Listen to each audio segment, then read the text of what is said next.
My dental health has been a mess since I was a young man, a young boy actually. Had root canals, crowns, periodontal surgery. It's been a real treat.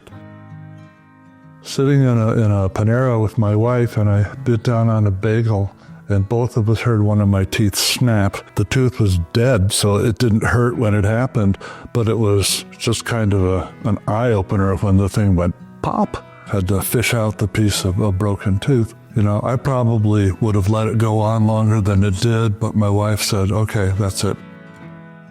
On my first visit, when I checked into the desk, the administrator she was lovely. I sat in this chair basically for about 15 minutes, and then the doctor was ready to see me. So it was, good first impression. We talked, and what I discovered as we were talking is that, hey, I get along with this guy.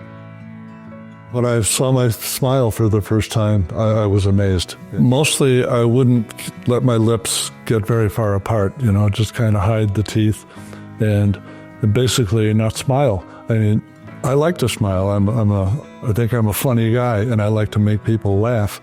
And, if you're smiling and you got rotten teeth, it just doesn't, it's not a good look.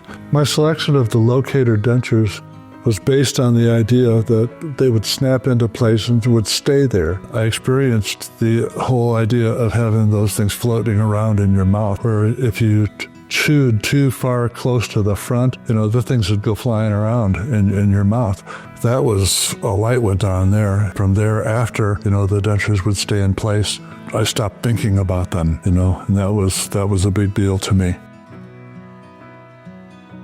A smile makes people comfortable. It's kind of a message between two people, and if you're stoic and staid, then that says one thing. If you're, loose and smiling and happy, that says it's a completely different message. I can eat food, and I don't have to worry about necessarily where the food is in my mouth. I can just chew, and it just makes me enjoy delicious food more than I did before.